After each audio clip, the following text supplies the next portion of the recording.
3, 2, 1. Bienvenidos a mi canal.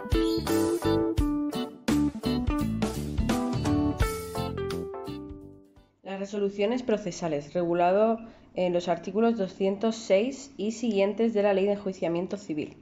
Sección primera de las clases, forma y contenido de las resoluciones y del modo de dictarlas, publicarlas y archivarlas. Artículo 206. Clases de resoluciones. Son resoluciones judiciales las providencias, autos y sentencias dictadas por los jueces y tribunales. En los procesos de declaración, cuando la ley no exprese la clase de resolución judicial que haya de emplearse, se observarán las siguientes reglas. Primero, se dictará providencia cuando la resolución se refiera a cuestiones procesales que requieran una decisión judicial, por así establecerlo la ley, siempre que en tales casos no exigiera expresamente la forma de auto. En segundo lugar, se dictarán autos cuando se decidan recursos contra providencias o decretos, cuando se resuelva sobre admisión o inadmisión de demanda, reconvención, acumulación de acciones, admisión o inadmisión de prueba, aprobación judicial de transacciones, acuerdos de mediación y convenios, medidas cautelares y nulidad o validez de las actuaciones.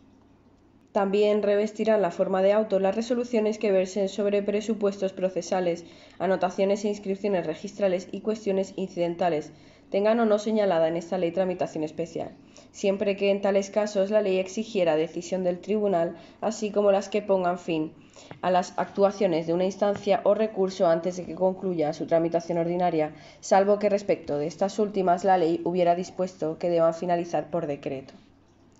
Y en tercer lugar, se dictará sentencia para poner fin al proceso, en primera o segunda instancia, una vez que haya concluido su tramitación ordinaria prevista en la ley.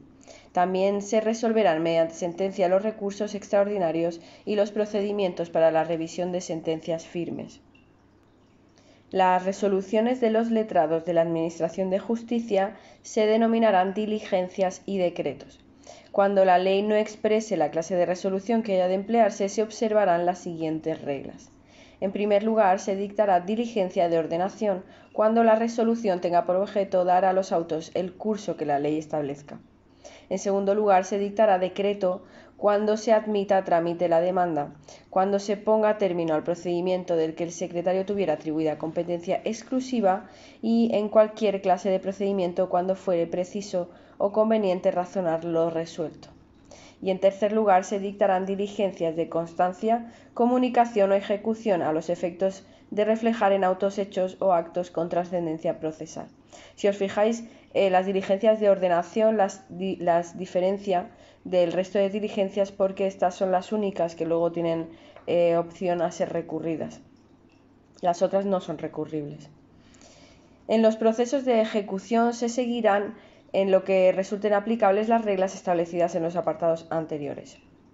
Artículo 207. Las resoluciones definitivas, resoluciones firmes y cosa juzgada formal. Son resoluciones definitivas las que ponen fin a la primera instancia y las que decidan los recursos interpuestos frente a ellas. Son resoluciones firmes aquellas contra las que no cabe recurso alguno, bien por no preverlo la ley, bien porque estando previsto ha transcurrido el plazo legalmente fijado sin que ninguna de las partes lo haya presentado. Las resoluciones firmes pasan en autoridad de cosa juzgada y el tribunal del proceso en que haya recaído deberá estar en todo caso a lo dispuesto en ellas. Transcurridos los plazos previstos para recurrir una resolución sin haberla impugnado, quedará firme y pasada en autoridad de cosa juzgada, debiendo el tribunal del proceso en que recaiga estar en todo caso a lo dispuesto en ella. Artículo 208. Las diligencias de ordenación y las providencias se limitarán a expresar lo que por ellas se mande e incluirán además una sucinta motivación cuando así lo disponga la ley o quien haya de dictarlas lo estime conveniente.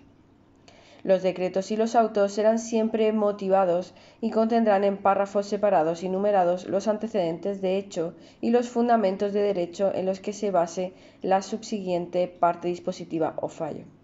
Aquí podéis ver la diferencia entre las diligencias de ordenación y las providencias, que no deben de estar tan motivadas con los decretos y los autos, y ahora con las sentencias, como veremos, que sí tienen que estar motivados y tienen que tener una estructura.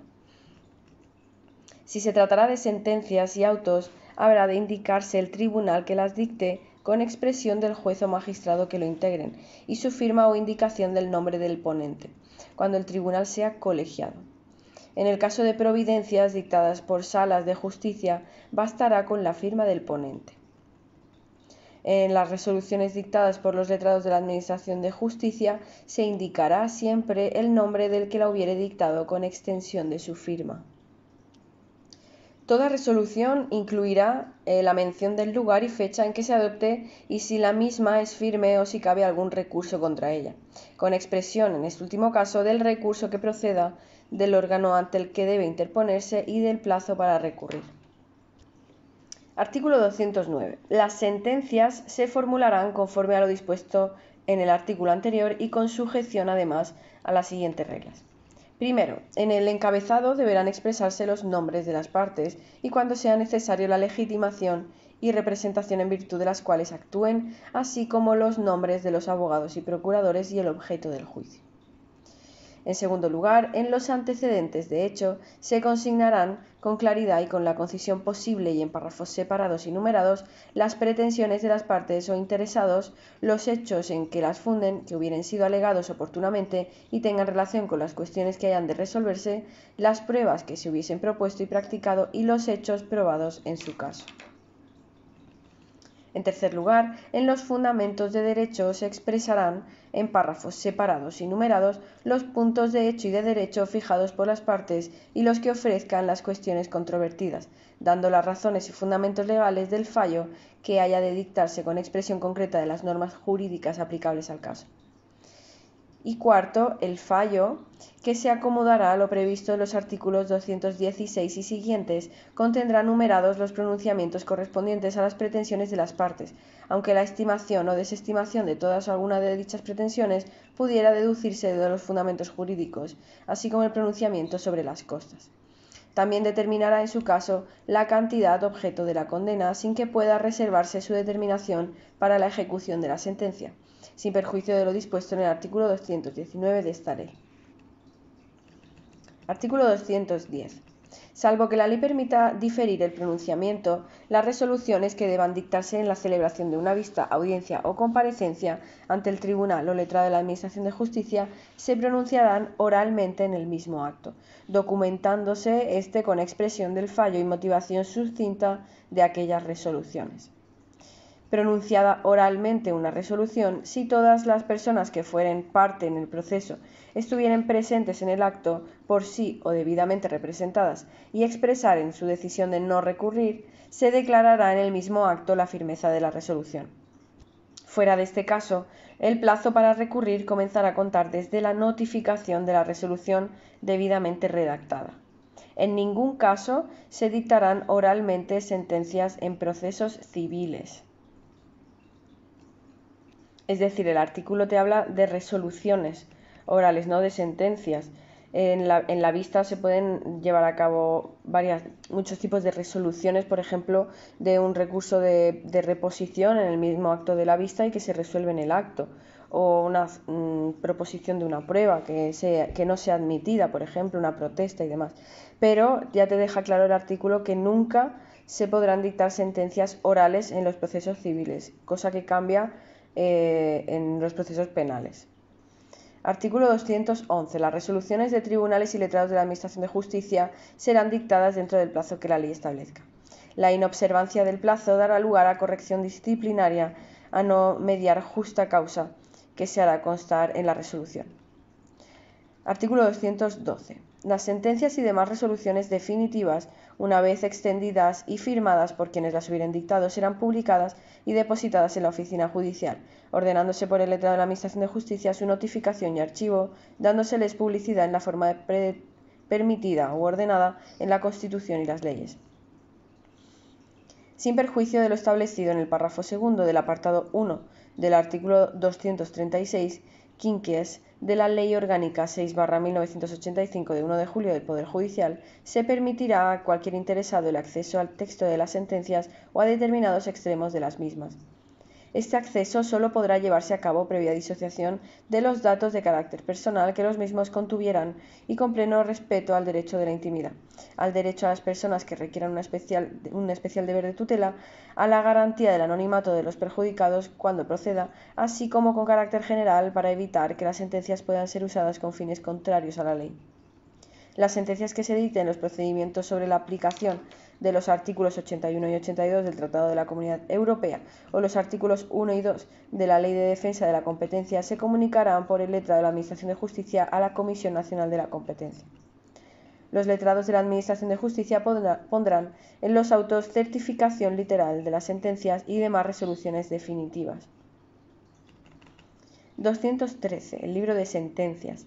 En cada tribunal se llevará, bajo la custodia del letrado de la Administración de Justicia, un libro de sentencias en el que se incluirán firmadas todas las definitivas, autos de igual carácter, así como los votos particulares que se hubieren formulado, que serán ordenados correlativamente según su fecha. Artículo 213 bis. El libro de decretos.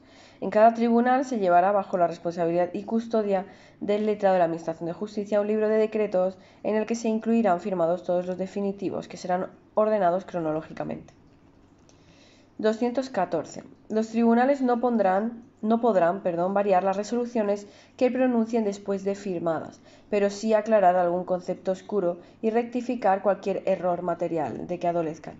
Las aclaraciones a que se refiere el apartado anterior podrán hacerse de oficio por el tribunal o letrado de la Administración de Justicia según corresponda, dentro de los 2 días hábiles siguientes al de la publicación de la resolución, o a petición de parte o del Ministerio Fiscal, formulada dentro del mismo plazo, siendo en este caso resuelta por quien hubiere dictado la resolución de que se trate dentro de los 3 días siguientes al de la presentación del escrito que se solicite la aclaración. Es decir, se solicita en 2 días, se resuelve en 3 días. Los errores materiales manifiestos y los aritméticos en que incurran las resoluciones de los tribunales y letrados de la Administración de Justicia podrán ser rectificados en cualquier momento. No cabrá recurso alguno contra la resolución que decida sobre la aclaración o corrección sin perjuicio de los recursos que procedan en su caso contra la resolución a la que se refiera la solicitud o actuación de oficio. Artículo 215. Las omisiones o defectos de que pudieren adolecer sentencias y autos y que fuere necesario remediar para llevar plenamente a efecto dichas resoluciones podrán ser subsanadas mediante auto en el mismo plazo y por el mismo procedimiento establecido en el artículo anterior, es decir, 2 días para solicitarlo, 3 días para resolver. Si se tratase de sentencias o autos que hubieran omitido manifiestamente pronunciamientos relativos a pretensiones oportunamente deducidas y sustanciadas en el proceso, el tribunal, a solicitud escrita de parte, en el plazo de 5 días, a contar desde la notificación de la resolución, previo traslado por el letrado de la Administración de Justicia de dicha solicitud a las demás partes, para alegaciones escritas por otros 5 días, dictará auto por el que resolverá completar la resolución con el pronunciamiento omitido o no haber lugar a completarla. Si el tribunal advirtiese en sentencias o autos que dictara las omisiones a que se refiere el apartado anterior, podrá en el plazo de 5 días a contar desde la fecha en que se dicta proceder de oficio mediante auto a completar su resolución, pero sin modificar ni rectificar lo que hubiere acordado. Del mismo modo, al establecido en los apartados anteriores, se procederá por el letrado de la Administración de Justicia cuando se precise subsanar o completar los decretos que hubiere dictado. No cabrá recurso alguno contra los autos o decretos en que se completen o se deniegue completar las resoluciones a que se refieren los apartados anteriores de este artículo, sin perjuicio de los recursos que procedan, en su caso, contra la sentencia, auto o decreto a que se refiera la solicitud o la actuación de oficio del tribunal o letrado de la Administración de Justicia. Los plazos para estos recursos, si fueren procedentes, se interrumpirán desde que se solicite su aclaración, rectificación, subsanación o complemento, continuando el cómputo desde el día siguiente a la notificación de la resolución que reconociera o negara la omisión de pronunciamiento y acordara o denegara remediarla. Sección segunda, de los requisitos internos de la sentencia y de sus efectos. Artículo 216. Los tribunales civiles decidirán los asuntos en virtud de las aportaciones de hechos, pruebas y pretensiones de las partes, excepto cuando la ley disponga otra cosa en casos especiales. Artículo 217. La carga de la prueba. Cuando al tiempo de dictar sentencia o resolución semejante, el tribunal considerase dudosos unos hechos relevantes para la decisión, desestimará las pretensiones del actor o del reconveniente, o las del demandado o reconvenido, según corresponda a unos o a otros la carga de probar los hechos que permanezcan inciertos y fundamenten las pretensiones. Corresponde al actor y al demandado reconveniente la carga de probar la certeza de los hechos de los que ordinariamente se desprenda, según las normas jurídicas a ellos aplicables, el efecto jurídico correspondiente a las pretensiones de la demanda y de la reconvención. Incumbe al demandado y al actor reconvenido la carga de probar los hechos que, conforme a las normas que les sean aplicables, impidan, extingan o enerven la eficacia jurídica de los hechos a que se refiere el apartado anterior.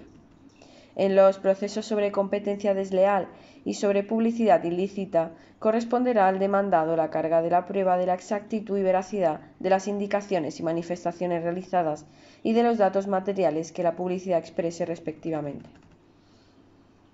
En aquellos procesos en los que las alegaciones de la parte actora se fundamenten en actuaciones discriminatorias por razón de sexo, la orientación e identidad sexual, expresión de género o las características sexuales y aporte indicios fundados sobre su existencia, corresponderá a la parte demandada la aportación de una justificación objetiva y razonable suficientemente probada de las medidas adoptadas y de su proporcionalidad.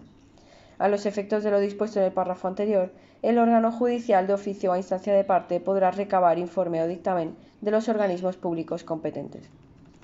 Las normas contenidas en los apartados precedentes se aplicarán siempre que una disposición legal expresa no distribuya con criterios especiales la carga de probar los hechos relevantes. Para la aplicación de lo dispuesto en los apartados anteriores de este artículo, el tribunal deberá tener presente la disponibilidad y facilidad probatoria que corresponde a cada una de las partes del litigio. Artículo 218. Las sentencias deben ser claras, precisas y congruentes con las demandas y con las demás pretensiones de las partes, deducidas oportunamente en el pleito. Hará las declaraciones que aquellas exijan, condenando o absolviendo al demandado y decidiendo todos los puntos litigiosos que hayan sido objeto de debate. El tribunal, sin apartarse de la causa de pedir, acudiendo a fundamentos de hecho o de derecho distintos de los que las partes hayan querido hacer valer, resolverá conforme a las normas aplicables al caso, aunque no hayan sido acertadamente citadas o alegadas por los litigantes. Las sentencias se motivarán expresando los razonamientos fácticos y jurídicos que conducen a la apreciación y valoración de las pruebas, así como a la aplicación e interpretación del derecho. La motivación deberá incidir en los distintos elementos fácticos y jurídicos del pleito, considerados individualmente y en conjunto, ajustándose siempre a las reglas de la lógica y de la razón. Cuando los puntos objeto del litigio hayan sido varios, el tribunal hará con la debida separación el pronunciamiento correspondiente a cada uno de ellos. Artículo 219. Cuando se reclama en juicio el pago de una cantidad de dinero determinada o de frutos, rentas, utilidades o productos de cualquier clase, no podrá limitarse la demanda a pretender una sentencia meramente declarativa del derecho a percibirlos, sino que deberá solicitarse también la condena a su pago, cuantificando exactamente su importe sin que pueda solicitarse su determinación en ejecución de sentencia, o fijando claramente las bases con arreglo a las cuales se deba efectuar la liquidación, de forma que ésta consista en una pura operación aritmética. En los casos a que se refiere el apartado anterior, la sentencia de condena establecerá el importe exacto de las cantidades respectivas o fijará con claridad y precisión la base para su liquidación, que deberá consistir en una simple operación aritmética que efectuará en la ejecución. Fuera de los casos anteriores, no podrá el demandante pretender, ni se permitirá al tribunal en la sentencia, que la condena se efectúe con reserva de liquidación en la ejecución. No obstante lo anterior, se permitirá al demandante solicitar y al tribunal sentenciar la condena al pago de cantidad de dinero, frutos, rentas, utilidades o productos, cuando esa sea exclusivamente la pretensión planteada y se dejen para un pleito posterior los problemas de liquidación concreta de las cantidades. Artículo 220. Cuando se reclame el pago de intereses o de prestaciones periódicas, la sentencia podrá incluir la condena a satisfacer los intereses o prestaciones que se devenguen con posterioridad al momento en que se dicte.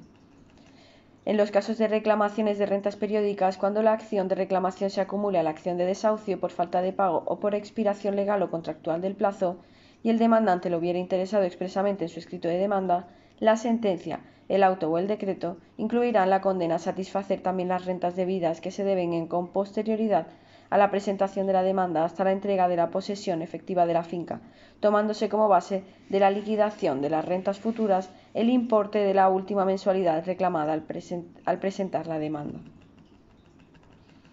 Artículo 221. Sin perjuicio de lo dispuesto en los artículos anteriores, las sentencias dictadas a consecuencia de demandas interpuestas por asociaciones de consumidores o usuarios, con la legitimación a que se refiere el artículo 11 de esta ley, estarán sujetas a las siguientes reglas. En primer lugar, si se hubiere pretendido una condena dineraria de hacer, de no hacer, o dar cosa específica o genérica, la sentencia estimatoria determinará individualmente los consumidores y usuarios que, conforme a las leyes sobre su protección, han de entenderse beneficiados por la condena. Cuando la determinación individual no sea posible, la sentencia establecerá los datos, características y requisitos necesarios para poder exigir el pago y, en su caso, instar la ejecución o intervenir en ella, si la instara la asociación demandante. En segundo lugar, si como presupuesto de la condena o como pronunciamiento principal o único se declara ilícita o no conforme a la ley una determinada actividad o conducta, la sentencia determinará si, conforme a la legislación de protección a los consumidores y usuarios, la declaración ha de surtir efectos procesales no limitados a quienes hayan sido parte en el proceso correspondiente. Y en tercer lugar, si se hubieran personado consumidores o usuarios determinados, la sentencia habrá de pronunciarse expresamente sobre sus pretensiones. En las sentencias estimatorias de una acción de cesación en defensa de los intereses colectivos y de los intereses difusos de los consumidores y usuarios, el tribunal, si lo estima procedente y con cargo al demandado, podrá acordar la publicación total o parcial de la sentencia, o cuando los efectos de la infracción puedan mantenerse a lo largo del tiempo, una declaración rectificatoria. Artículo 222. Cosa juzgada material. La cosa juzgada de las sentencias firmes, sean estimatorias o desestimatorias, excluirán, conforme a la ley, un ulterior proceso cuyo objeto sea idéntico al del proceso en que aquella se produjo. La cosa juzgada alcanzará a las pretensiones de la demanda y de la reconvención, así como a los puntos a que se refieren los apartados 1 y 2 del artículo 408 de esta ley. Se considerarán hechos nuevos y distintos en relación con el fundamento de las referidas pretensiones los posteriores a la completa preclusión de los actos de alegación en el proceso en que aquellas se formularen. La cosa juzgada afectará a las partes del proceso en que se dicte y a sus herederos y causavientes, así como a los sujetos no litigantes titulares de los derechos que fundamenten la legitimación de las partes conforme a lo previsto en los artículos 11 y 11 bis de esta ley. En las sentencias sobre estado civil, matrimonio, filiación, paternidad, maternidad e incapacitación y reintegración de la capacidad, la cosa juzgada tendrá efecto frente a terceros a partir de su inscripción o anotación en el registro civil. Las sentencias que se dicten sobre impugnación de acuerdos societarios afectarán a todos los socios, aunque no hubieren litigado. Lo resuelto con fuerza de cosa juzgada en la sentencia firme que haya puesto fin a un proceso vinculará al tribunal de un proceso posterior cuando en éste aparezcan como antecedente lógico de lo que sea su objeto, siempre que los litigantes de ambos procesos sean los mismos o la cosa juzgada se extienda a ellos por disposición legal.